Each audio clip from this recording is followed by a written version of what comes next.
রাসূলকে আমাদের চোখ দিয়া কোনোদিন দেখি নাই। আমি রাসূলের পাকের রওজা মোবারকের মধ্যে সালাম দিছি আর বলছি, ইয়া রাসূলুল্লাহ, নবীজি, আমার মনের মধ্যে সবচাইতে বড় একটা আশা ছিল, সবচাইতে বড় একটা শখ ছিল, আমার মরণের আগে একবার আমি আপনার রওজা মোবারকে সালাম দিব। কারণ আপনি নবীর উম্মত দাবি করি, আপনি নবীর রওজার সামনে না আসলে আমার কলিজা টানচান আনচান করবে। ও মায়ার নবী, রাহমাতুল লিল আলামিন নবীজি, হাদিসে মুবারাকার মধ্যে দেখলাম আপনি নবী বলেছেন, কেউ যদি দুনিয়ার জমিন থেকে এই মদিনা শরীফের মসজিদে নববীতে 2 রাকাত নামাজ পড়ে, আমার আল্লাহ তাআলা এই সওয়াব তারে 50,000 গুণ বাড়ায়া দেয়। ও নবী, আপনার রওজা মুবারকে সালাম দিতেছি, আমার মনের মধ্যে একটা আশা গো নবী, আমি আপনাকে আমার মরণের আগে ঘুমের ঘরে স্বপ্নে হলো একবার দেখতে চাই। ও আমার আজকে বিহার মণ্ডলের বাবারা, যেই নবীর উম্মত দাবি করেন, আপনারা বলেন ওই নবীকে মরণের আগে একবার আমাদের সবার দেখার আশা আছে না নাই? মুসলমান ও নবীর উম্মতের দল, আশিক রাসূল ভাই বাবারা, আমি আমার নবীজির রওজার সামনে দাঁড়ায় শুধু এই কথা বলি নাই, আমি বলছি, ইয়া রাসূলুল্লাহ, ওয়াজ মাহফিলের ময়দানে গেলে ওয়াজ মাহফিলে কত নবীর উম্মতদেরকে নিয়ে আপনাকে সালাম দেই, কত মানুষ টাকার জন্য আপনার রওজা মুবারকে আসতে পারে না, কত মানুষ অভাবের কারণে আপনার রওজায় সালাম দিতে পারে না। ও নবী গো, তাদেরকে একবার মরণের আগে আপনার রওজা মুবারকের সামনে আইনেন। আমি বলছি, ইয়া রাসূলুল্লাহ, আমি আপনারে সালাম দিলাম, আমার জন্য আপনার সুপারিশ হবে, কিন্তু যারা সালাম দিতে পারে নাই আপনি কি তাদের জন্য সুপারিশ করবেন না?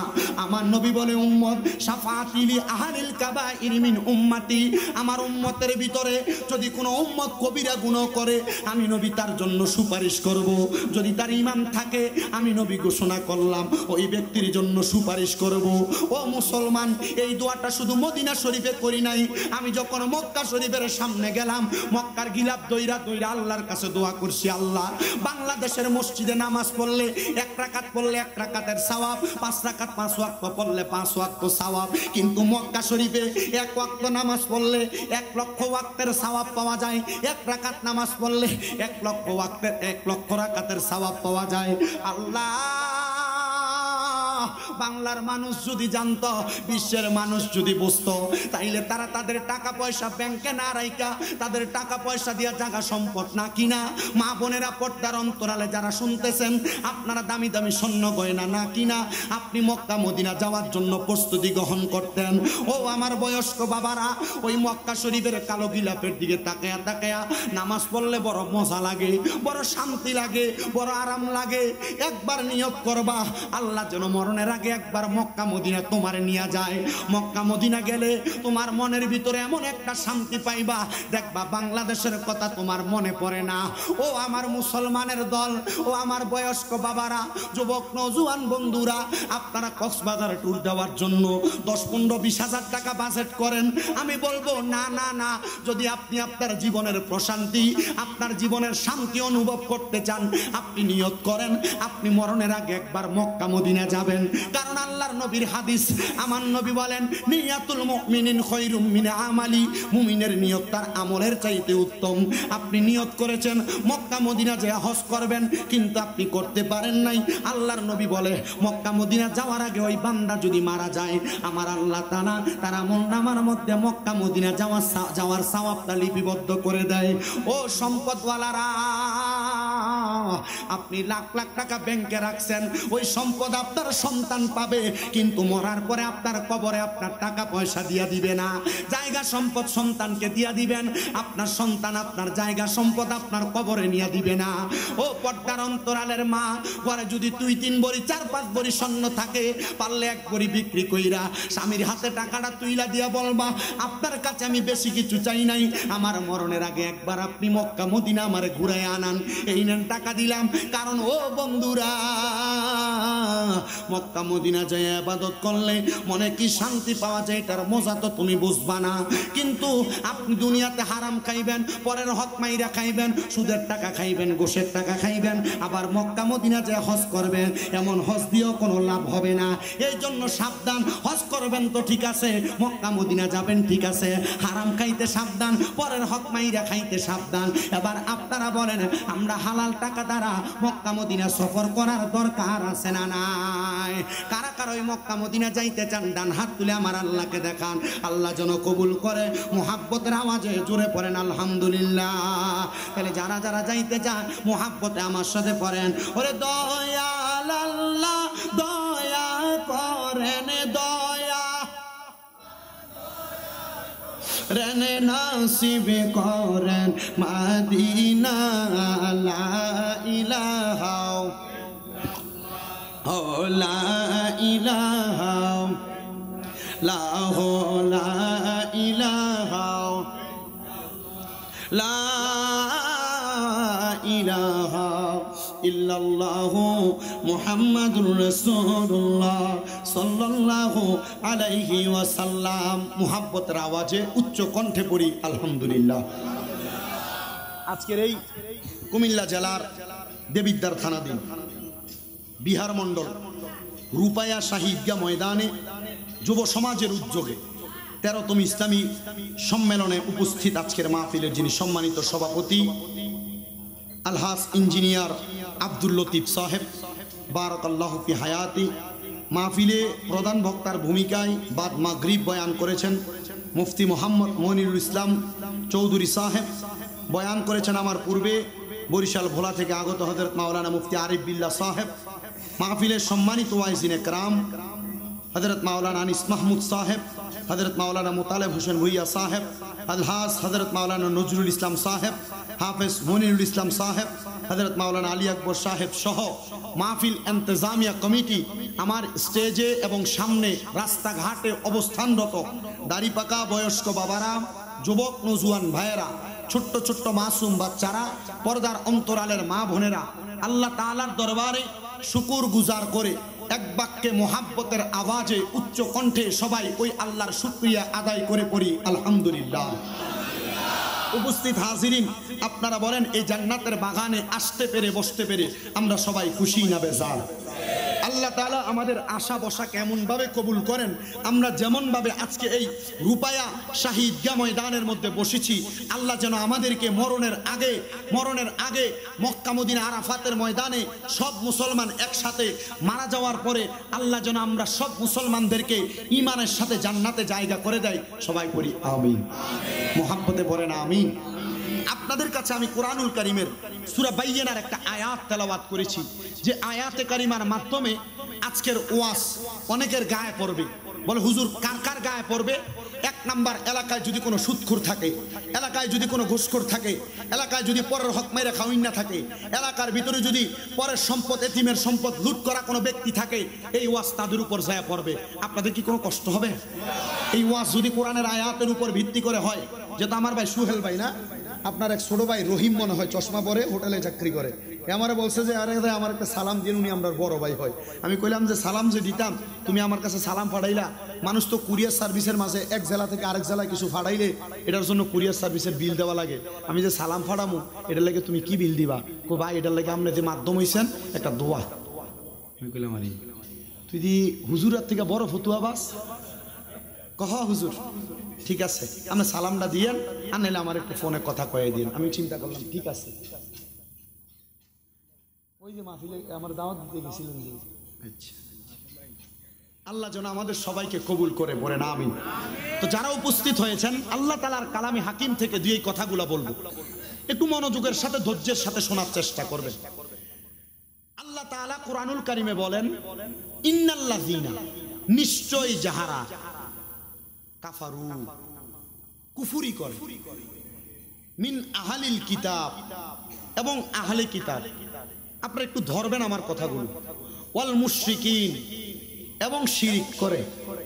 কয়টা? তিনটা। কয়টা? এক নাম্বার কাফারু, দুই নাম্বার মিন আহলিল কিতাব, তিন নাম্বার ওয়াল মুশরিকিন।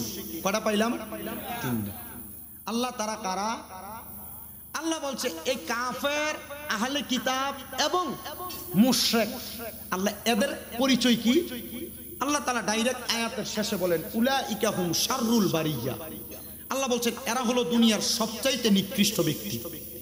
দুনিয়া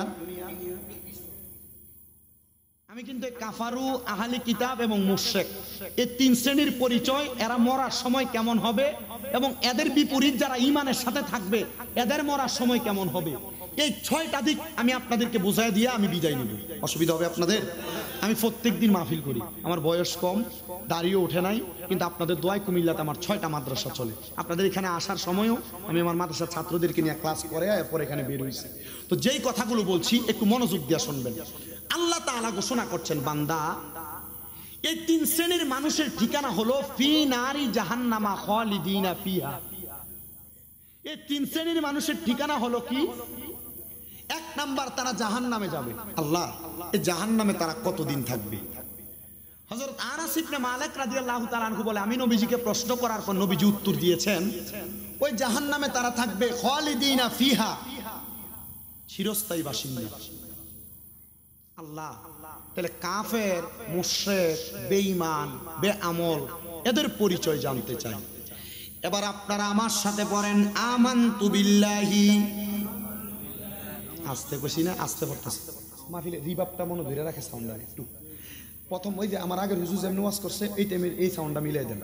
পড়েন, আমানতু বিল্লাহি ওয়া মালাইকাতিহি ওয়া কুতুবিহি ওয়া রুসুলিহি ওয়াল ইয়াউমিল আখিরি ওয়াল কদরি খাইরিহি ওয়া শাররিহি মিনাল্লাহি তাআলা ওয়াল বাসি বাদাল মাউত। মুসলমান ইমানদারের দলেরা, এই জায়গার মধ্যে আমি 7টা ইমানের বিষয়ের কথা বললাম। 1 নাম্বার, আল্লাহর প্রতি ঈমান আনা। আল্লাহর প্রতি ঈমান আনা, কেউ যদি সাক্ষী দেয় আমি আল্লাহর প্রতি ঈমান এনেছি, আল্লাহ ছাড়া কাউকে সেজদা করবে না, আল্লাহ ছাড়া কারোর কাছে চাইবে না, আল্লাহ ছাড়া কারোর কাছে মাথা অবনত করবে না, আল্লাহ ছাড়া কাউকে ভয় করবে না, আল্লাহ ব্যতীত কাউকে খোদা বলে মানবে না। এই সাক্ষ্য যদি কোনো মানুষ দেয়, আমার আল্লাহ তাআলা ওই বান্দাকে ঈমানদার বলে জানে। যদি সাক্ষ্য না দেয় তাহলে আল্লাহ তাআলা বান্দাকে কাফের বলে জানেন, সবাই তাকে কাফের বলে জানে। 2 নাম্বার, ওয়া মালাইকাতিহি, ফেরেশতাদের প্রতি ঈমান আনা। ও হুজুর, ফেরেশতাদের প্রতি ঈমানটা কোনটা? আল্লাহর নবী রহমতের নবী বলেন, ও দুনিয়ার মানুষের দলেরা, তোমার 2 কাঁধের মধ্যে 2 জন ফেরেশতা আল্লাহ তাআলা নির্ধারণ করে দিয়েছেন। এই 2 জন ফেরেশতার প্রতি ঈমান এমন ভাবে আনবে, তুমি যেই ভালো কাজ করো, খারাপ কাজ করো, ফেরেশতারা লিপিবদ্ধ করে রাখেন। তুমি যে দুনিয়াতে কোনো জায়গায় কর্ম সম্পাদনের জন্য তোমার কদম ফেলো, ফেরেশতারা তোমার কদমের কথাগুলো হরে হরে লিখে রাখেন। তুমি যে দুনিয়া থেকে ইন্তেকাল করে কবরে যাইবা, মুনকার নাকির নামক 2 জন ফেরেশতা তোমার কবরে আগমন করবে। এইটার প্রতি তোমার ঈমানটাকে নির্ধারণ করা। এদের প্রতি যদি তোমার ঈমান থাকে তাহলে তুমি ঈমানদার। আর যদি মনে করো দুনিয়াটা মস্ত বড়, খাও দাও ফুর্তি করো, এমন ভাবে দুনিয়াটা তুমি কাটায়া দিলা, তাহলে এমন ভাবে কাটানোর কারণে তুমি ঈমানদার হইতে পারলা না। 3 নাম্বার, ওয়া কুতুবিহি, কিতাবের প্রতি ঈমান আনা। কিতাবের প্রতি ঈমান কোনটাকে বলা হয়? আদম থেকে ঈসা নবী মুহাম্মদ মুস্তাফা সাল্লাল্লাহু আলাইহি ওয়াসাল্লাম নবীজি, এই নবী পর্যন্ত আল্লাহ তাআলা 104খানা কিতাব পাঠাইছেন। এর মধ্যে 100টা সহিফা, 4টা হলো মূল কিতাব। এই সহিফার প্রতি ঈমান আনা, তাওরাত জাবর ইনজিলের প্রতি ঈমান আনা। কিন্তু শেষ নবী মুহাম্মদুর রাসূলুল্লাহর উপরে আল্লাহ তাআলা যেই কিতাব কোরআনুল কারীম নাযিল করেছে, এই কোরআনের মধ্যে যা আদেশ করা হয়েছে তা মাইনা চলা, যা নিষেধ করা হয়েছে তা বর্জন করে চলা। এই কিতাবকে যেই ব্যক্তি মানবে, অনুসরণ করবে, এই অনুসরণ অনুকরণের মাধ্যমে আল্লাহ তাআলার বান্দা এই কিতাবের প্রতি ঈমান আনয়ন করবে। যদি না মানে, ওই বান্দা কিতাবের প্রতি ঈমান আনয়ন করবে না। মুসলমানের দলেরা, 4 নাম্বার গেল আপনারা 4 নাম্বারটা একটু বুঝে নেন। রাসূলের প্রতি ঈমান আনয়ন করা। আল্লাহর হাবিব মুহাম্মদুর রাসূলুল্লাহ সাল্লাল্লাহু আলাইহি ওয়াসাল্লাম আল্লাহ তাআলার কোরআনুল কারীম থেকে বলেন, হুয়াল্লাযী আরসালা রাসূলাহু বিল হুদা ওয়া দীনিল হাক্কি লিইয়ুযহিরাহু আলাদ দীনি কুল্লিহি ওয়ালাউ কারিহাল মুশরিকুন। আল্লাহর হাবিব সাল্লাল্লাহু আলাইহি ওয়াসাল্লাম যা কিছু নিয়ে আগমন করেছেন, যা কিছু নিয়ে দুনিয়াতে আসছেন, 1 নাম্বার হেদায়েতের বাণী। এই হেদায়েতের বাণীকে অস্বীকার করা অথবা রাসূলের প্রতি কোনো মিথ্যা তুহমত প্রকাশ অবিশ্বাস করা, ওই রসুলকে না মানা। আল্লাহ তাআলার প্যারা হাবিব বলতেছেন, শোনো দুনিয়ার মানুষ, আমি রসুলের প্রতি ঈমান না আনার কারণে ওই ব্যক্তি কুফরিতে রূপান্তরিত হয়ে যায়, কাফের রূপান্তরিত হয়ে যায়। 5 নাম্বার ওয়াল ইয়াউমিল আখিরে, আখিরাতের প্রতি ঈমান আনয়ন করা, মানে দুনিয়ার জমিন থেকে ইন্তেকাল করার পরে যখন কবরের মধ্যে যাবে, ওই কবরের মধ্যে যাওয়ার পরে আল্লাহ তাআলার বান্দাটা বরজকে আলমের দুনিয়াটা শুরু হয়ে যাবে। এই বরজকে আলমের দুনিয়া শুরু হইলে বান্দা যখন দুনিয়ার জমিন থেকে কবরে যাবে, তার হিসাব নিকাশের পরে আল্লাহ তাআলা কবর, হাসর, মিজান, ফুলসিরাতের পরে জান্নাত অথবা জাহান্নাম যে কোনো একটা জায়গার মধ্যে বান্দাকে পেশ করবে, সেটার প্রতি ঈমান আনয়ন করা।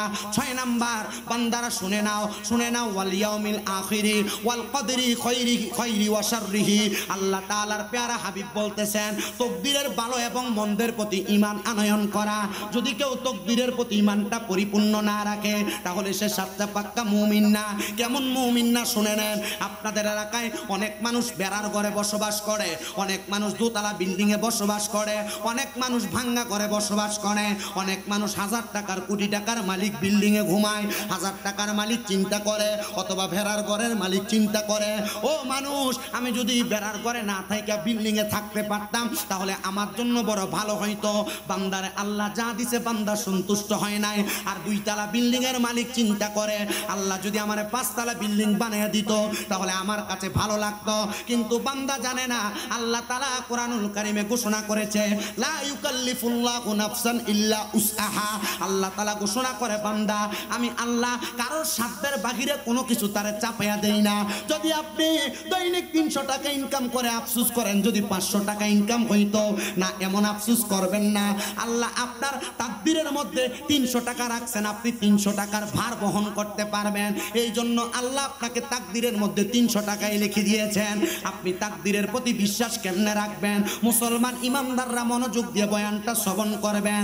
ও 2 তলা বিল্ডিং এর, 1 তলা বিল্ডিং এর মালিকরা, আপনি চিন্তা করেন, আল্লাহ যদি আমারে আরেকটা বিল্ডিং বানানোর সুযোগ দিত, একটা দোকান আছে আরেকটা বানানোর সুযোগ দিত, আপনি এই নিয়ত করতেছেন, না না না, আপনি ওই জায়গায় যা পাইছেন আপনি আলহামদুলিল্লাহ বলবেন, কারণ আপনি এইটার মালিক হওয়ার জন্য যথেষ্ট। আপনি যদি বেশি পাওয়ার যোগ্য হইতেন, আল্লাহ আপনারে বেশি দান করত। এই জন্য 300 কামাই করেন, 500 করেন, 1000 করেন, টেনশন রাখবেন না, চিন্তা রাখবেন না, সর্ব অবস্থায় শুকরিয়া আদায় করবেন। কথা কন না কেন?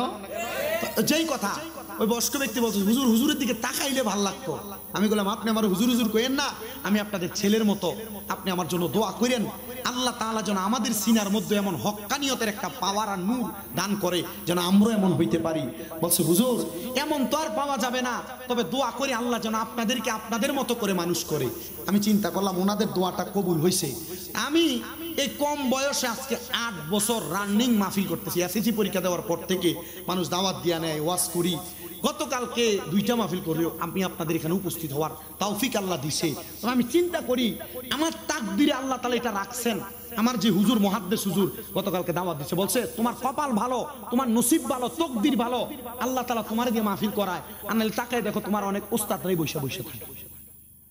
কথা তো সত্য। এলেমওয়ালা ব্যক্তি, আলেমরা, এলেমওয়ালা ব্যক্তিরা বসে বসে আছে, মানুষ এদেরকে দাওয়াত দেয় না। দেখেন, কণ্ঠ একটু যদি সুন্দর হয়, এরা দাওয়াত দিয়ে নিয়ে খুব সুন্দর মাঠ জমজমাট ওয়াজ করায়। কিন্তু আমার কথা হলো, আপনি এগুলার প্রতি বিশ্বাস না রাখা, বিশ্বাস যদি রাখেন কিসের উপর? তকদির না। বিশ্বাস যদি রাখেন, আমি 7 বিষয়ের প্রতি বিশ্বাসের কথা বলছি। এই 7 বিষয়ের উপর যদি কারোর ঈমান না থাকে, বিশ্বাস না থাকে, তাহলে সে ঈমানদার না, সে কাফের। সে কি? সে কি? গভীর মনোযোগ দেন বাবাজিরা আমার। তাইলে আপনি যা কিছুর মালিক হন না কেন, আপনি বিশ্বাস রাখবেন তাকদীরের উপরে। আল্লাহ আপনাকে যা দিয়েছে আপনি তার উপর ঈমান রাখবেন, আলহামদুলিল্লাহ আদায় করবেন, শুকরিয়া আদায় করবেন। এবার আপনারা বলেন, শুকরিয়া আদায় করলে আল্লাহ তাআলা নিয়ামত বাড়াইয়া দেয়, বিশ্বাস আমাদের সবার আছে না নাই? আমার এই বিহার মন্ডলের বাবারা, এরপরে আছে 7 নাম্বার। যখন আপনার তাকদীরের প্রতি ঈমানের কথা বললাম, ওয়াল ইয়াউমিল আখির ওয়াল কদরি খাইরিহি ওয়া শাররিহি মিনাল্লাহি তাআলা ওয়াল বা'সি বাদাল মাউত। আমার আল্লাহ তাআলা যখন আপনাকে মৃত্যু দান করবেন, মৃত্যুর পরে আমার আল্লাহ তাআলা আবার আপনাকে উত্তোলন করবেন হিসাব নিকাশ করার জন্য। ওই মৃত্যুর পরে আপনাকে যে উত্তোলন করবে, আপনাকে সেটার প্রতি ঈমান আনয়ন করা লাগবে। কেমন ঈমান? যদি আপনি ঈমান না রাখেন তাহলে আপনি মারা যাবেন। ইয়া রাসূলুল্লাহ, ও মায়ার নবী, রহমতের নবী, তাহলে আপনি কাফেরদের ব্যাপারে আমাদেরকে সংজ্ঞা প্রদান করেন। আমার নবী বলে, যারা দুনিয়ার জমিনের মধ্যে আমি নবীর অন্তর্ভুক্ত, আমি নবীর উম্মত দাবি করলো, কিন্তু আমি নবীর কোনো কথা কাজ কর্ম সম্পাদন করলো না, তারা আমি নবীর দলভুক্ত নয়, তারা আমি নবীর দলভুক্ত নয়। ইয়া রাসূলুল্লাহ, দলভুক্ত নয় মানে তো সে মুসলমান না, তাহলে তার পরিচয় কি? নবী বলেন, সে মুসলমান হইয়া মারা যাক, নাকি কাফের হইয়া মারা যাক, না মুশরিক হইয়া মারা যাক, আমি নবী এটার ব্যাপারে কোনো কিছু আসে যায় না। নবী গো, এই ব্যক্তিগুলা যদি মারা যায় তাহলে তাদের অবস্থাটা কেমন হবে আপনি নবী আমাদেরকে জানিয়ে দেন। নবী আমার বলে, ওই ব্যক্তিগুলার মরণটা বড় ভয়ঙ্কর হবে। ও মুসলমান, এখানে যারা যারা আছেন, আমি জানি না সবাই এশারের নামাজ আদায় করেছেন কিনা, তবে মনে রাখবেন রে মুসলমানের দলেরা, আপনারা মনে মনে সবাই মুসলমান দাবি করেন, কিন্তু আপনার কর্ম দ্বারা আপনি মুসলমান প্রকাশ করেন না। মুসলমান সবাই নামে, কিন্তু তার কর্ম দ্বারা সে মুসলমান না। তাহলে চিন্তা করবেন, যদি আপনি মুসলমান দাবি করার পর আপনার কর্ম দ্বারা কুফরি সাধিত হয়, তাহলে আপনি মুসলমান না, মুসলমান না, মুসলমান না। হুজুর, তাহলে এদের মৃত্যুর অবস্থাটা কেমন হবে? বেআমল, কুফরি করনেওয়ালা, আহলে কিতাব, শিরিককারী মানে মুশরিকদের মরণের অবস্থা কেমন হবে? ও আমার বিহার মণ্ডলের বাবারা, লক্ষ্য করে দেখবেন, আপনাদের এলাকার অনেক মানুষ যখন মারা যায়, মারা যাওয়ার সময় বিছানার মধ্যে প্রস্রাব পায়খানা করে দেয়। অনেক মানুষ যখন মারা যায়, মারা যাওয়ার সময় চোখগুলা উল্টে যায়। অনেক মানুষ যখন মারা যায়, মারা যাওয়ার সময় জিহ্বার মধ্যে কামড় দিয়ে মারা যায়।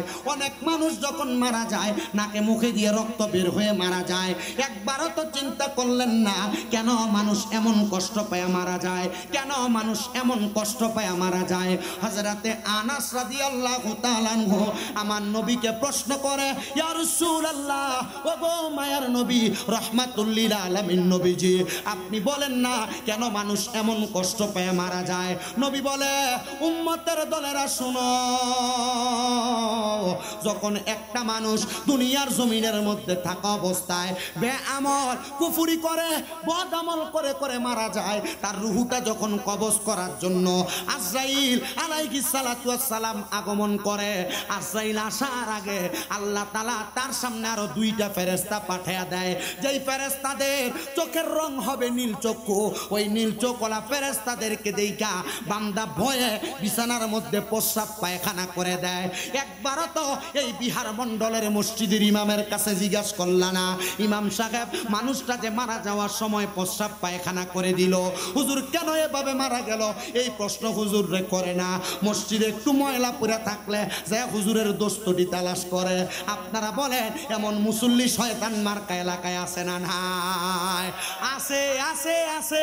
আপনারা যদি বলেন নাই, এটা আমি বিশ্বাস করব না। বলে, হুজুর কেন? কারণ প্রত্যেক এলাকায় এমন দুই একজন শয়তান মার্কা মানুষ থাকে। ও মুসলমান, মনোযোগ দিবেন, রহমতের নবী বলতেছে, ওই দুইজন ফেরেশতা আগমন করার পরে তার সামনে আজরাইল আলাইহিস সালাতু ওয়াস সালাম আগমন করে। আজরাইলের ভয়ঙ্কর চেহারাটা দেখা বান্দা আজরাইলের সঙ্গে কথা বলার চেষ্টা করে, এরে আজরাইল, আমার রূহ এখন কবজ করবা না, আমি তোমার সঙ্গে তোমার কাছে আর একটু সময় আবেদন করতেছি। আমার আল্লাহ তাআলার কাছে বলো না, আমার আল্লাহ তাআলা যেন আমার আরেকটু সময় দেয় কবরের প্রস্তুতি গ্রহণ করার জন্য। আজরাইল এই কথা শোনার সাথে সাথে তখন বান্দার দুই চোয়ালের মাঝখানে বান্দার জিহ্বাটা কামড় পড়ে আটকে যায়। তখন বান্দা আর আজরাইলের সঙ্গে কথা বলতে পারে না। ও মুসলমান, তখন বান্দা আজরাইলের সঙ্গে চোখের ইশারা দিয়ে কথা বলার চেষ্টা করে, কিন্তু বান্দা চোখ দিয়ে আজরাইলকে বুঝাইতে পারে না। বান্দার চোখগুলা উল্টে যায়। ও মুসলমানের দল, বান্দার চোখ যখন উল্টে যায়, ওই সময় বান্দা আজরাইলের সঙ্গে কথা বলবে কেমনে? জিহ্বায় কামড় পড়া যায়, বান্দার চোখগুলা উল্টে যায়।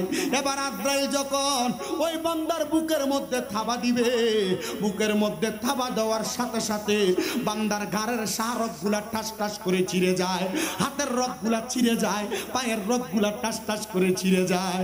ও আল্লাহ, এমন কঠিন মরণ, নবী রহমতের নবী কয় শুধু এমন কঠিন মরণ না রে উম্মতের দলেরা। এই মরণ যখন হবে, এই বান্দার রূহ যখন কবজ করা হবে, বান্দার দেহ নিথরভাবে পড়ে থাকবে, বান্দার রূহটা যখন আজরাইল ফেরেশতার সাথে দুইজন ফেরেশতা হাতে নেবে, ওই দুইজন ফেরেশতা নাকের মধ্যে কাপড় দ্বারা এমন ভাবে ঢাকনা দিয়ে রাখবে। নবীজি কেন এমন ভাবে ঢাকনা দিবে? বলে বান্দা দুনিয়াতে কুফরি করার কারণে, শিরিক করার কারণে, বেআমল থাকার কারণে বান্দার রূহটা দুর্গন্ধযুক্ত রূহ হয়ে গেছে। এই জন্য ফেরেশতারা এই দুর্গন্ধযুক্ত রূহ কবজ করার পরে এই বান্দার দুর্গন্ধগুলা, রূহের দুর্গন্ধ সহ্য করতে পারে না। এই জন্য বান্দার মুখের মধ্যে, ফেরেশতার মুখের মধ্যে, তারা নাকের মধ্যে তারা তাদের কাপড় দ্বারা ঢাকনা দেয়।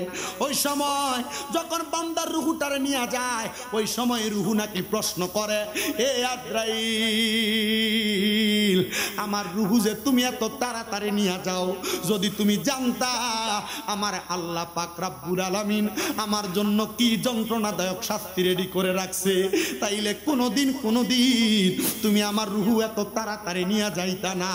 হায় রে, যখন বান্দার রূহটা প্রথম আসমান পর্যন্ত নিয়ে যায়, প্রথম আসমানের দরজার মধ্যে 19 জন ফেরেশতা দাঁড়ায় থাকে, কিন্তু ওই 19 জন ফেরেশতা ওই বান্দার রূহুর দিকে থুতু নিক্ষেপ করতে থাকে। ওই দুইজন ফেরেশতা বলে, কি গো, বান্দার রূহুর দিকে কেন তোমরা থুতু নিক্ষেপ করো? তখন জবাব আসে, এই বান্দার শরীর থেকে, বান্দার রূহ থেকে দুর্গন্ধ আসতেছে, আমরা সহ্য করতে পারি না, এই জন্য বান্দার মুখের দিকে আমরা থুতু নিক্ষেপ করতেছি। ও বিহার মণ্ডলের বাবারা, দেবিদ্বারের যুবকের দলেরা, একবার চিন্তা করে দেখো, এমন কষ্টের মরণ যদি হয়, তাহলে ওই মরণের পরে তুমি বড় আঘাত পাইবা, মরার পরে তোমার বড় লাঞ্ছনা, তোমার বড় বঞ্চনা, এগুলা তুমি কোনোদিন সহ্য করতে পারবা না। হায় রে, ওই বান্দার রূহটা আসমানের কোনো দিকে নিয়ে যাওয়া যাবে না। তখন আমার আল্লাহ তাআলার কাছে ফেরেশতারা প্রশ্ন করবে, আল্লাহ, বান্দার রূহ কোথায় রাখবো? বলে, জানো না, আমি আল্লাহ তাআলা ঘোষণা করেছিলাম, ফি নারি জাহান্নামা খালিদিনা ফিহা, বান্দার ঠিকানা জাহান্নামের মধ্যে। একদিন না, 2 দিন না, 3 দিন না, টানা বছরের পর বছর বান্দা চিরস্থায়ী বাসিন্দা হইয়া জাহান্নামের মধ্যে থাকবে। আল্লাহ বান্দারে জাহান্নামে প্রেস করব, তখন আপনারে আমারে গুনার কারণে, বেআমলের কারণে, কুফরির কারণে, শিরিকের কারণে জাহান্নামের আগুনের মধ্যে হাজার হাজার বছর জ্বালাইবে। কিন্তু রহমতের নবীর হাদিস শরীফের মধ্যে দেখলাম, হযরতে আবু হুরায়রা রাদিয়াল্লাহু তাআলা আনহু বলে, নবীজির জবান নিঃসৃত বাণী, নবীজি বলেছেন, একজন জাহান্নামীকে সর্বনিম্ন 3000 বছর জাহান্নামের আগুনের মধ্যে জ্বালানো হবে। ও মায়ার নবী, 3000 বছর জাহান্নামের আগুনের মধ্যে জ্বালাইব, ওই আগুনের মধ্যে বান্দা কেমনে থাকবো? হায়রে মুসলমান, আপনার শরীর যখন জ্বালানো হবে, আপনার শরীর জ্বলার পরে আবার আগের মতো শরীর বানিয়ে দেওয়া হবে। 1000 বছর ওই জাহান্নামের আগুনটা লাল থাকবে, ওই আগুনে পুরানোর উপরে জাহান্নামের আগুনের রংটা সাদা হয়ে যাবে। ওই জাহান্নামের আগুনের মধ্যে আরো 1000 বছর জ্বালাইব, ওই আগুনের মধ্যে 1000 বছর জ্বালানোর পর জাহান্নামের আগুনের রং হবে কালো। আরো 1000 বছর জ্বালাইয়া বান্দার 3000 বছর পরে কথা বলার সুযোগ দিবে, বান্দারে পাশে দাঁড় করাবে তাকাসুর নামক জায়গায়।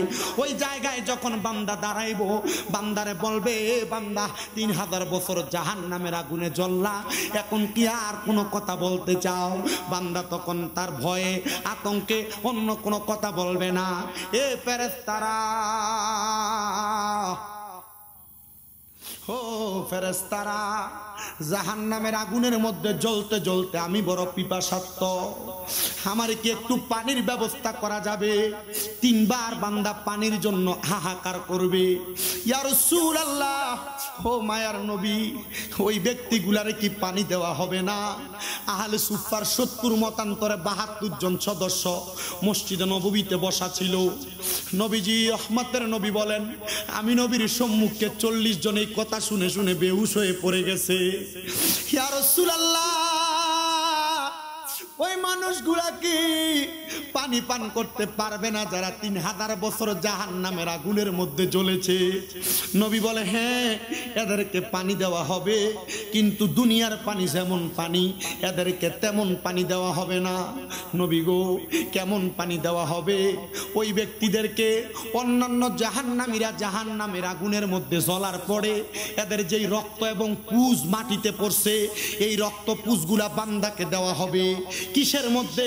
এমন কাঁচের গ্লাস না, প্লাস্টিকের গ্লাস না, স্টিলের গ্লাস না, একটা গরম লোহার পাত্রের মধ্যে আগুনের মধ্যে গরম করলে কয়লা যেমন উত্তপ্ত লাল হয়ে যায়, এমন লোহার গরম পাত্রের মধ্যে কইরা বান্দাকে পানি দেওয়া হবে। ওই পানির নাম হাদিস শরীফের ভাষায় তিনাতুল খাবাল। ওই পানি যখন বান্দারে দেওয়া হবে, বান্দা পানি পান করবে, কিন্তু বান্দা ভয়ে ভয়ে পান করবে। চিন্তা করে দেখেন, দুনিয়ার পানিতে একটা পোকা পড়লে পানি ফেলাইয়া দিয়া আপনি গ্লাসটা বারবার ধৌত করে পানি পান করেন, কিন্তু এই কবরে গেলে অন্যান্য জাহান্নামীদের রক্ত পূজা আপনি পান করবেন।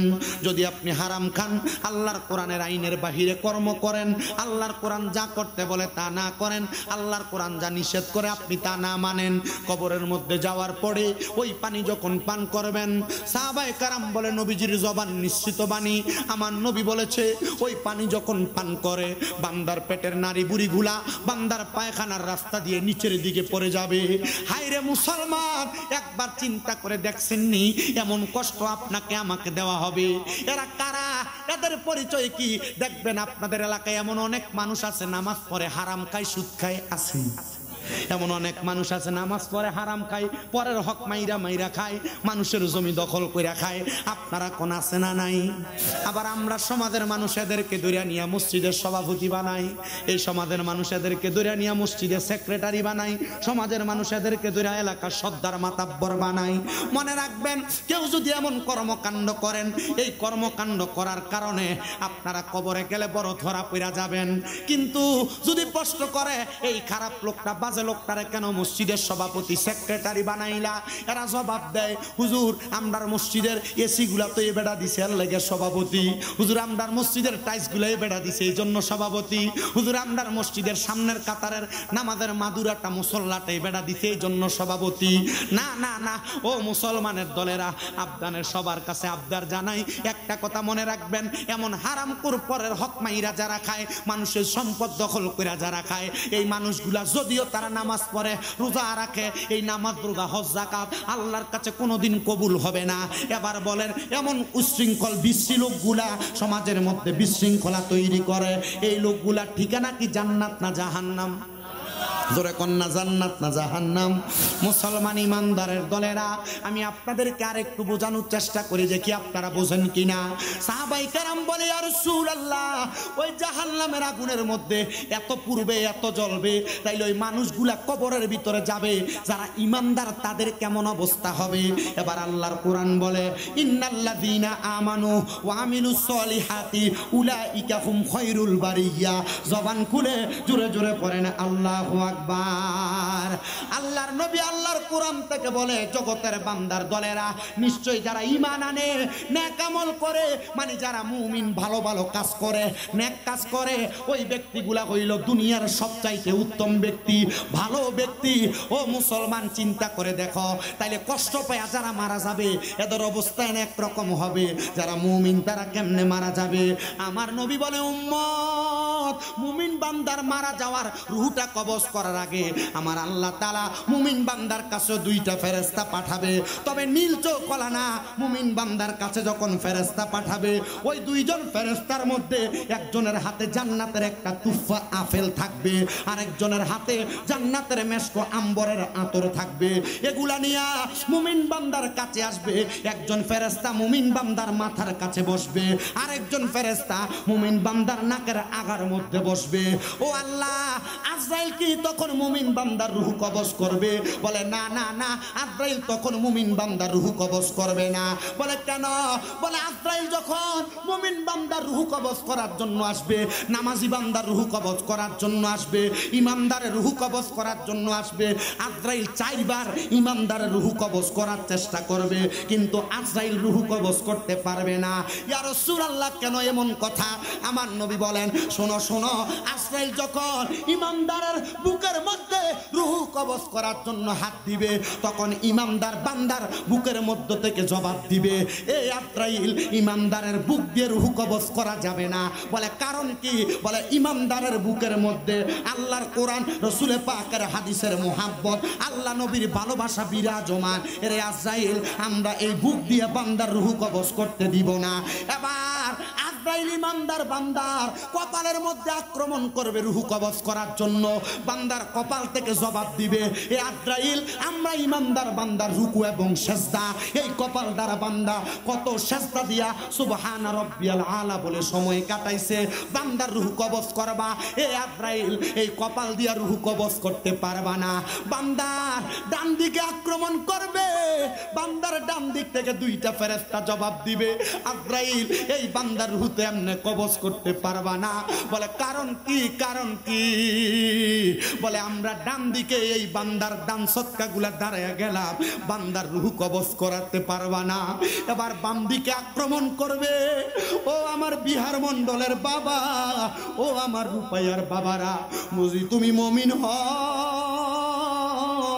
ওই মুমিন বান্দার বাম দিক দিয়া যখন আক্রমণ করবে, জবাব দিবে, রে আজরাইল, আমি কইলাম মুমিন বান্দার পিতা মাতার খেদমত, এই বাম দিক দিয়া মুমিন বান্দার রূহ তুমি কবজ করতে পারবা না। হায় রে, আজরাইল তখন আমার আল্লাহর কাছে ফিরে যাবে, আল্লাহ বান্দার রূহ তো কবজ করা যায় না। ওই সময় আজরাইলের আগে যেই দুই ফেরেশতা আসছে, ছোট বাচ্চা ঘুমানোর সময় মা যেমন মাথায় হাত বুলে দিলে ছোট বাচ্চা ঘুমায়া যায়, মুমিন বান্দা এমন ভাবে রহমতের ফেরেশতার হাতের পরশ পায়া ঘুমায়া যাবে। আল্লাহ বলবে, আজরাইল, যারা জবান দিয়ে কালিমা পড়ছে মুমিন হইছে, এই ব্যক্তি তো কালেমা পড়া ছাড়া মারা যাবে না। অল্প কিছুক্ষণ পর বান্দার ঘুম ভাঙবে, বান্দা কালেমা পড়বে, বান্দার জবান দ্বারা বাতাস বের হবে, তখন বান্দার রূহ তুমি কবজ করবা। এবার বান্দা কালিমা যখন পড়ে, রে বাবারা, কালিমা পড়ার সময় আজরাইল তার রূহ কবজ করে, বান্দা টের পায় না। ওই বান্দার রূহটা নিয়ে যখন আজরাইল সামনের দিকে যায়, বান্দার রূহ আজরাইলের সঙ্গে কথা বলে, এ আজরাইল, তুমি আমার কেন এত আস্তে আস্তে নিয়ে যাও? তুমি যদি জানতা আল্লাহ তাআলা আমার জন্য কত নিয়ামত রেডি করে রাখছে, তাহলে তুমি আমার এত আস্তে আস্তে নিয়ে যাইতা না। আজরাইল ওই বান্দার রূহটা যখন সামনের দিকে নিয়ে অগ্রসর হয়, আগের বান্দা বেঈমান বান্দা, বেআমল বান্দা, কাফের মুশরিক বান্দার সময় নাকের মধ্যে কাপড় দিছে, কিন্তু দেয় না। আসমানের 19 জন ফেরেশতা মুমিন বান্দার রূহ যখন আসমানের দিকে নিয়ে যাওয়া হয়, মুমিন বান্দার রূহ ওই আসমানের কাছে নিলে ওই ফেরেশতারা থুতুও নিক্ষেপ করে না। ফেরেশতারা বলে, আহলান ওয়া সাহালান মারহাবান দুয়ুফুল্লাহ দুয়ুফুর রহমান, মানে আল্লাহর মেহমান বইলা বইলা মুমিন বান্দারে স্বাগতম জানায়। ও আমার বিহার মণ্ডলের বাবারা, আপনারা বলেন, এমন মুমিন হয়ে আমরা মরতে চাই কি চাই না? যেই মরণের সময় আজরাইল কষ্ট দেয় না, যেই মরার পরে আসমানের ফেরেশতারা আল্লাহর মেহমান বইলা গ্রহণ করে। কেমনে এমন মরণ পাইবেন একবার কি চিন্তা করছেন? যদি আপনার ঈমান এবং নেক আমল ঠিক থাকে, তাইলে আপনি এমন মরণ পাইবেন। কিন্তু এই জায়গায় একটা মজার কথা আছে, আমরার এলাকায় এক জাতের মাছ আছে, যেই মাছগুলা ধরলে হাতে থাকে না, ফিসলিয়া জায়গা, নাম কি? কি মাছ? আজরাইলের হাতে মুমিনের রূহ যখন নিবে, মুমিনের রূহ আজরাইলের হাতে থাকবে না, ঠিক এমন ভাবে পিছলে যাবে। কুমিল্লা আলিয়া মাদ্রাসায় আমাদের হেড মুহাদ্দিস আব্দুর রাজ্জাক হুজুরে হাদিস যখন আমরারে পড়ায়, হুজুর বলতেছে, এ বাবা, বাইন মাছ যেমন হাত থেকে পেছলায় পড়া যায়, মুমিনের রূহ আজরাইলের হাতে থাকবে না। হুজুর কেন? বলে, জানোনি? কারণ আমার আল্লাহ তাআলা কোরআনে বলছে, ওয়ালা তাকুলু লিমান ইউকতালু ফি সাবিলিল্লাহ أموات بل أحياء ولكن لا تشعرون। এই আয়াতের ভঙ্গানুবাদরা পরে কইরা বুঝায়া দেই, বুঝতে পারবেন। ওই বান্দা যখন ওই কবরের মধ্যে যাওয়ার পর আজরাইল তার রুহু নিয়ে যায়। এবার আজরাইলের হাতে রুহুটা থাকে না, মুমিনের রুহু। আজরাইল বলবে আল্লাহ এই বান্দার রুহু তো আমার হাতে থাকে না। আল্লাহ বলবে যাহাবি ওয়াল ফিদ্দাতের দুইটা পেয়ালা নাও, ওই পেয়ালার মধ্যে জান্নাত থেকে আইনা রাখবে, বান্দার রুহু তো তখন থাকবে না। ও আল্লাহ বান্দার রুহু তো কোনো জায়গায় থাকে না, এই বান্দার রুহু আমি কোথায় রাখবো, কোথায় রাখবো? এবার আমার আল্লাহ তাআলা বলবে আমি না বলছিলাম যারা মুমিন যারা ঈমানদার তারা মরে না, বাল আহইয়াউন তারা জিন্দা। আল্লাহ কেন জিন্দা? আমার আল্লাহ তাআলা কয় শুধু জিন্দা না, আমি আল্লাহ তাদেরকে রিজিক দেই তাদের কবরে। আর তাদেরকে যারা মরা বলে শোনো শোনো ওয়ালাকিন লা তাশউরুন, এরা নির্বোধ, এরা বোকা, বুঝে না। আপনারা মনে করতেছেন আব্দুল হালিম রহমতুল্লাহ আলাইহি মারা গেছে, না মারা যায় নাই। আলেম উলামারে প্রশ্ন করবেন, উনি ইন্তেকাল করছে। মরে যাওয়া আর ইন্তেকাল করা এক না। ইন্তেকাল শব্দটা বাবে ইনফিয়ালের ওজনে স্থানান্তরিত হওয়া, জায়গা পাল্টাইছে, দুনিয়ার জগৎ থেকে বরজকে আলমে গেছে। আর বান্দাদের রূহু কবরে যাওয়ার পর আবার আল্লাহ তাআলা ফিরিয়ে দেয়, ফিরিয়ে দেয়, ফিরিয়ে দেয়। ও আল্লাহ কেমন মজা বক্ষণ করবে আপনার কাছে জানতে চাই। বলে এমন মজা বক্ষণ করবে যেই মজাটা পাইলে বান্দা দুনিয়ার স্বাদ ভুলে যাবে। জান্নাতের মজা বান্দা কোন বললে ফায়া কোন হইতে দেরি হবে না। আমার আল্লাহ তাআলা বান্দার জন্য নিয়ামত রেডি করে রাখবেন। আল্লাহ কেমন নিয়ামত? বলে জান্নাতের মধ্যে আমার আল্লাহ তাআলা এমন নিয়ামত দিছে, জাযাউহুম ইনদা রাব্বিহিম জান্নাতু আদনিন তাজরি মিন তাহতিহাল আনহার, আল আনহারু খালিদিনা ফিহা আবাদা রাদিয়াল্লাহু আনহুম ওয়া রাদুআন যালিকা লিমান খাশিয়া রাব্বাহ। আল্লাহ ওই মুমিন বান্দার জন্য যেই জান্নাত যেই প্রতিদান রাখছে, ওই জান্নাত প্রতিদানটা হইল জান্নাতুল আদন। কেমন সুন্দর জানেন?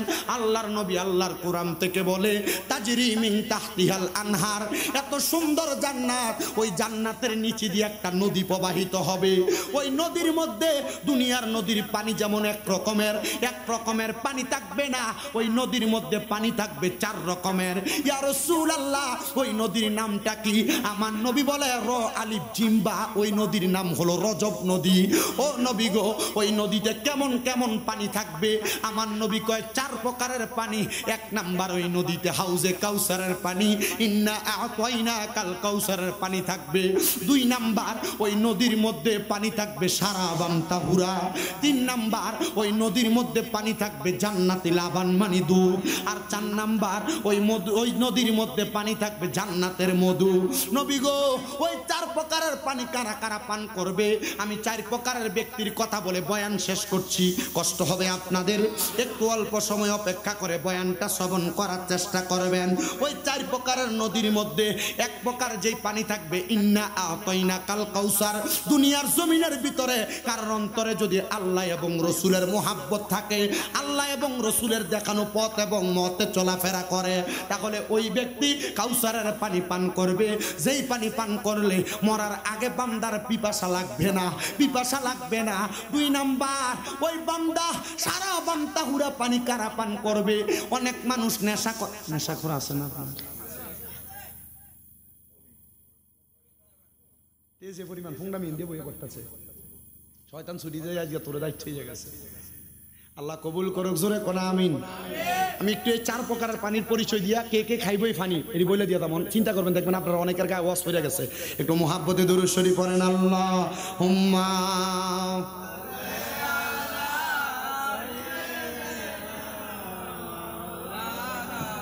তাহের সাহেব ওয়ালা আলে সাইয়্যিদ মাও মুহাব্বতে পড়েন, আল্লাহুম্মা সাইয়্যিদিনা মাওলানা মুহাম্মদ ওয়া আলা আলি সাইয়্যিদিনা। প্রাণ ভরিয়া পড়লে দুরূদ জীবনের গুনাহ ঝরে যায়। মুহাব্বতে পড়লে দুরূদ আল্লাহর নবীজি শুনতে পায়। আল্লাহুম্মা সাল্লি মাওলানা মুহাম্মদ ওয়ালা আলে সাইয়্যিদিনা। সাহাবায়ে কেরাম প্রশ্ন করি, ইয়া রাসূলুল্লাহ, নবী, মায়ার নবী, আপনার কাছে জানতে চাই ওই সারা বান্তাহুরা কারা কারা পান করবে? নবী আমার বলতেছে, যারা কোনোদিন তাদের মুখ দ্বারা নেশা করে নাই তারা ওই সারা বান্তাহুরা পান করবে। ও এলাকার যুবক, ও এলাকার মুরব্বী বাবারা, যারা বন্ধু বান্ধবের প্ররোচনায় পড়ে নেশা করো, যারা বন্ধু বান্ধবের প্ররোচনায় পড়ে সিগারেট খাও, যারা বন্ধু বান্ধবের প্ররোচনার মধ্যে পড়ে দুনিয়ার যেই কোনো বাজে হারাম পানীয় পান করো, মনে রাখবা, মনে রাখবা, ওই সারা বান্তাহুরা তোমার কোনোদিন নসিব হবে না। তাইলে বোঝা যায় সারা বান্তাহুরা তারা পান করবে যারা কোনোদিন নেশা করে নাই, নেশা করে নাই। ও মুসলমান, 3 নাম্বার, জান্নাতের দুধ তারা পান করবে। ইয়া রাসূলুল্লাহ, ইয়া হাবিবাল্লাহ, জান্নাতের দুধ কারা পান করবে আপনি নবী বলেন না? দুনিয়ার জমিনে এমন অনেক মানুষ দেখা যায় যারা দুনিয়াতে মা মারা যাওয়ার পরে বোনের সম্পদ বুঝিয়ে দেয় না, মা বাবা মারা যাওয়ার পর ভাই ভাইয়ের সম্পদ বুঝিয়ে দেয় না, মানে এতিমের সম্পদ দখল করে করে খায়, আর মিথ্যা কথা, এতিমের সম্পদ দখল করে করে খায়, মানুষের সম্পদ দখল করে খায়, তারা কোনোদিন জান্নাতের দুধ পান করতে পারবে না। ও নবী, নবী, নবী গো, আপনার কাছে জানতে চাই জান্নাতের মধু কারা পান করবে? নবী বলে, যাদের জবান দ্বারা কোনোদিন কোনো ফাহেসা কথা আসে নাই, মিথ্যা কথা আসে নাই, ওই মানুষগুলা জান্নাতের মধু পান করবে। নবীজি বুঝতে পারলাম জান্নাতের মধু পান করবে, তবে আপনার কাছে জানতে চাই এই মধুগুলা কারা কারা পান করবে? নবী বলে, তারা তারা জালিকা লিমান খশিয়া রব্বা, যারা দুনিয়াতে আমার আল্লাহকে সবচাইতে বেশি ভয় করছে। আল্লাহরে কারা ভয় করছে? আমার নবী কয়, রাদিয়াল্লাহু আনহুম ওয়া রাদু আন। আল্লাহর কোরআনেই তো তাদের পরিচয় দেয়, যারা দুনিয়াতে আল্লাহকে সবচাইতে বেশি ভয় করছে, আর আমার আল্লাহ যাদের প্রতি, যারা আল্লাহর প্রতি রাজি খুশি হয়েছে, আর আমার আল্লাহ যাদের প্রতি রাজি খুশি হয়েছে, ওই ব্যক্তিগুলা জান্নাতের এমন স্বাদ, এমন মজা পাবে। ও মুসলমান, তেঁতুল যখন খান আপনার জিহ্বায় টক লাগে, লবণ খাইলে আপনার লবণাক্ত কড়া লাগে। একবার চিন্তা করেন জান্নাতের স্বাদ কত, মজা কত, ওই মজা আপনি পাবেন কিনা? আল্লাহর নবী রাহমাতুল লিল আলামিন, নবীর প্রখ্যাত সাহাবী হযরত আবু বকর সিদ্দিক রাদিয়াল্লাহু তাআলা আনহুর নাম আপনারা সবাই শুনেছেন। উনি যখন ইন্তেকাল করেছে, উনার ইন্তেকালের পরে মসজিদে নববীতে উনার জানাজা হয়েছে। আমার রাসূল তখন রওজা আতহারের মধ্যে, উনার ইন্তেকালের পরে উনার জানাজা যখন হয়েছে, জানাজার পরে সবাই আবু বকর সিদ্দিক রাদিয়াল্লাহু তাআলা আনহুর লাশটা দাফন করবে। এমন টাইমে হযরত তালহা রাদিয়াল্লাহু তাআলা আনহু সিদ্দিক আকবরের লাশটা নিয়া উনি রাসূল পাকের রওজা মুবারকের সামনে দাঁড়ায়া উনি চক্ষু বন্ধ করে কান্না করতে করতে বেহুশ অবস্থায় পড়ে রইলেন। উনি বলেন, আমি এমন অবস্থায় শুনতে পাইলাম আমাকে আমার রাসূল রওজা মুবারক থেকে ডাক দিয়ে বলতেছে, এরে তালহা, আমার আবু বকরকে তোমরা কেন কবরে রাখতে দেরি করতেছ? তোমরা কি জানো না আবু বকর দুনিয়াতে আমি নবীর সঙ্গী ছিল, আমি নবীর হিজরতের সঙ্গী ছিল। আবু বকরকে তাড়াতাড়ি আমি নবীর পাশে শোয়া দাও। আবু বকর আমি নবীর জান্নাতের সঙ্গী। জবান খুলে জোরে জোরে বলেন সুবহানাল্লাহ। মুসলমান ইমানদার, আপনারা এমন জান্নাতের সঙ্গী হইতে পারবেন কিনা নবীর সাথে? এটার গ্যারান্টি আমি কেন দিব? আপনি আপনার নিজের বিবেকটাকে প্রশ্ন করবেন। রাত্রে যখন বাড়িতে যা ঘুমাইবেন, আপনার ডান হাতের তালুটা আপনার ডান গালের সাথে লাগায়া, আপনার পাগুলা বাঁকা কইরা ডান কাত হইয়া শুয়া আল্লাহর কাছে আপনার আল্লাহর কাছে চিন্তাগ্রস্ত হয়ে এভাবে থাকবেন। আর ভীতু মনে নিজের মনকে নিজে প্রশ্ন করবেন, কবরে গেলে আপনার সাথে যে খারাপ আচরণ এবং ভালো আচরণের কথা বললাম, কবরে আপনার সাথে আপনার কর্ম দ্বারা কোন আচরণ করা হবে? আপনার বিচার কেউ করবে না, আপনি আপনার বিবেকের বিচার করবেন। সবার কাছে আমি শুধু এতটুকু আবদার করে গেলাম, দুনিয়াতে কোনোদিন কুফরি এবং বাজে কাজ, শিরিকি কাজ কর্ম করবেন না। আর আরেকটা আরেকটা কথা বলে দিয়ে যায়, আমার আল্লাহ তাআলা কোরআনুল কারীমে বলেছেন ওয়াবুদুল্লাহ ওয়ালা তুশরিক বিল ওয়ালিদাইনি ইহসানা। আমার আল্লাহ বলেছেন তোমরা আমি আল্লাহর ইবাদত করো, আল্লাহর সঙ্গে কোনো কিছুর মধ্যে শিরিক করবে না। আর 3 নাম্বার, তোমরা তোমাদের পিতামাতার প্রতি সদাচরণ করো, ইহসান করো। ইয়া রাসূলুল্লাহ কেন? বলে যদি সদাচরণ না করো, নামাজ রোজা হজ যাকাত যত রকমের ইবাদত সব তোমার বিফলে যাবে। নবী গো কেন? এবার নবীর হাদিস নবী শোনাইতেছে, রেদার রব্বি ফি রিদাল ওয়ালিদাইন সাখাতুর রব্বি ফি সাখাতিল ওয়ালিদাইন। নামাজ রোজা পয়রা কেউ যদি ওই আম্মা আব্বারে কষ্ট দেয়, আল্লাহর কসম আমার নবীর ঘোষণা, আমার আল্লাহ ওই বান্দার প্রতি বেজার হয়ে যায়। আর কোন সন্তান যদি তার মা বাপরে খুশি রাখে, আমার আল্লাহ তাআলা তার প্রতি খুশি হয়ে যায়। কিন্তু বর্তমান জামানায় এমন একটা সময়, অনেক সন্তানেরা তাদের মা বাবার মনে কষ্ট দেয়, আঘাত দেয়, বাইয়ে বাইয়ে ঝগড়া করে জুদা করে দেয়। অনেকে আছে বউ আপনার বলে তোমরা তো এক ভাই না 2-3 ভাই, কেন কেন কেন তুমি তোমার মা বাপরে একা খাওয়াইবা, 2-3 ভাই একসাথে খাওয়াইতে পারো না? এই কথা শুনে মা বাপরে আলাদা করে দেয়। সকালে এক ঘরে খায়, দুপুরে এক ঘরে খায়, রাত্রে এক ঘরে খায়। পায়ে ধরে বলি এই কাজটা আপনারা কখনো করবেন না।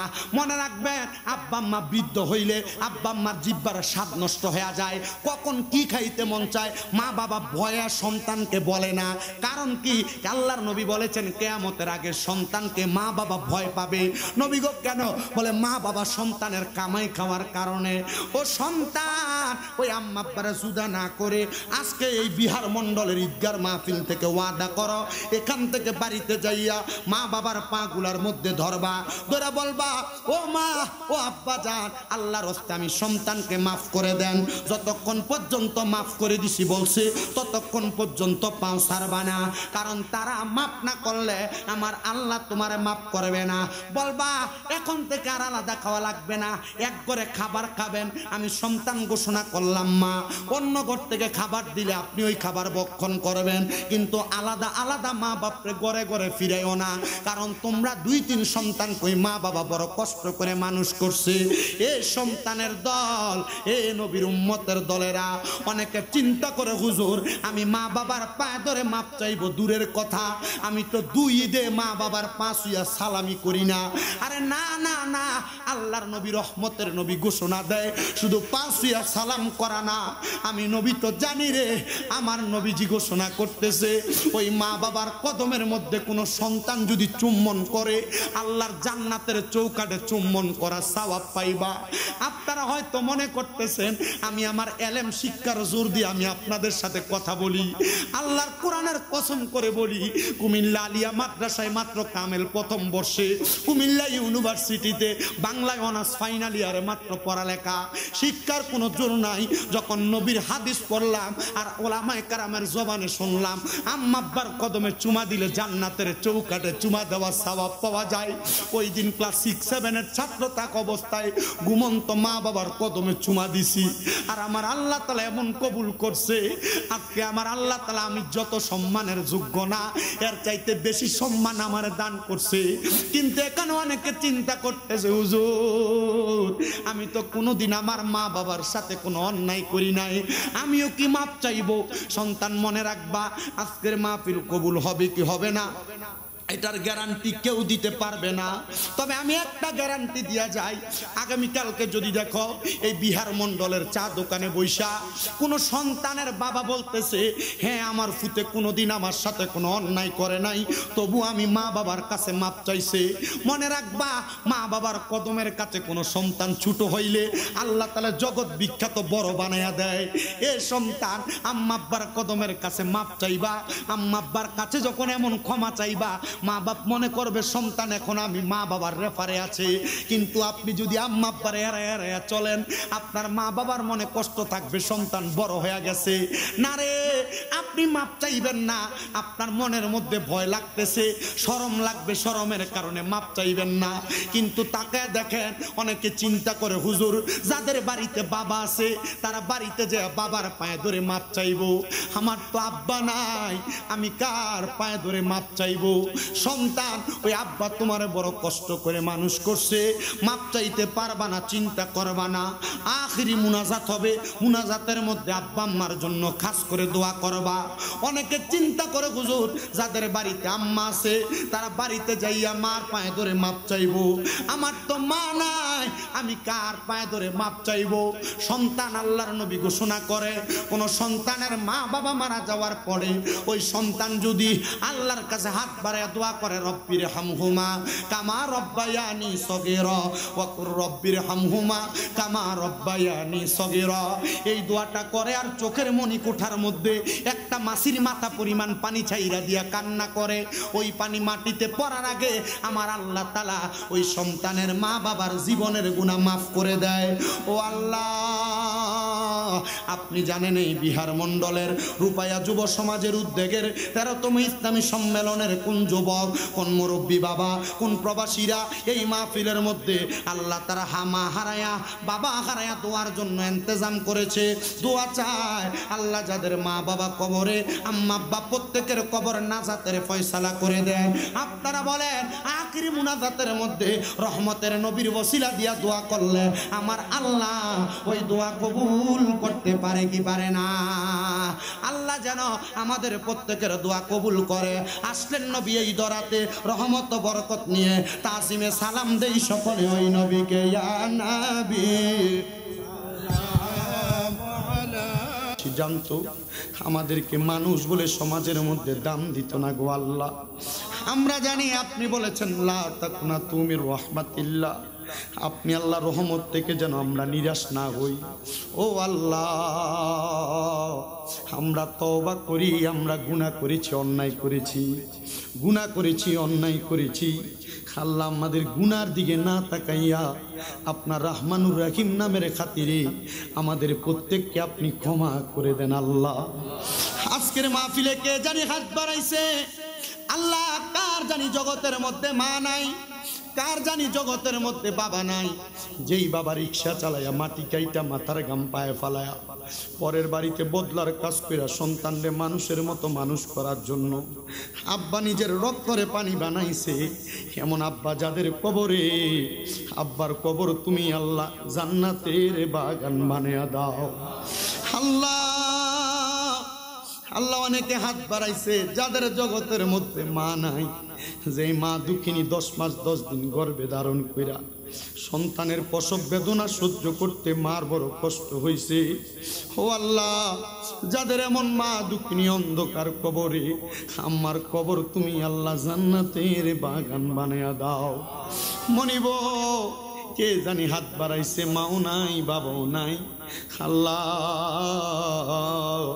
যাদের মা বাবা 2 জন কবরে, আম্মা আব্বা 2 জনের কবর নাজাতের ফয়সালা করে দাও রব্বে কারীম। আল্লাহ ফরিয়াদ আপনার দরবারে, এই বিহার মণ্ডল রূপায়া যুব সমাজের 13তম ইসলামী মাহফিল, অনেকে মা বাবা দাদা দাদি বংশের কবর আযাব মাপ চেয়ে দোয়া চাইছে, প্রত্যেকের খাস দোয়াগুলো তোমার দরবারে কবুল মঞ্জুর আল্লাহ।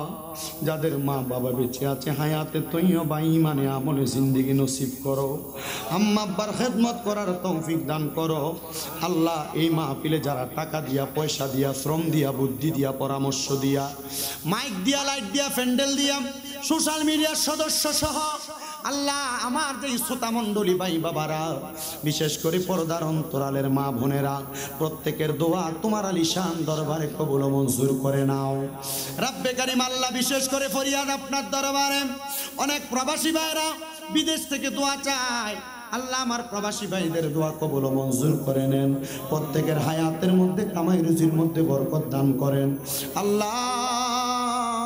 মরণ দিবা দুঃখ নাই, তবে বেঈমান বানিয়ে মরণ দিও না। মরণের আগে বারবার মক্কা মদিনার তাওয়াফ এবং জিয়ারত নসিব করায়া আখিরি জবানে মধুর কালেমা পড়াইয়া দিয়েন লা ইলাহা ইল্লাল্লাহু মুহাম্মাদুর রাসূলুল্লাহ সাল্লাল্লাহু আলাইহি ওয়াসাল্লাম। আসসালামু আলাইকুম ওয়া রাহমাতুল্লাহি ওয়া বারাকাতুহু।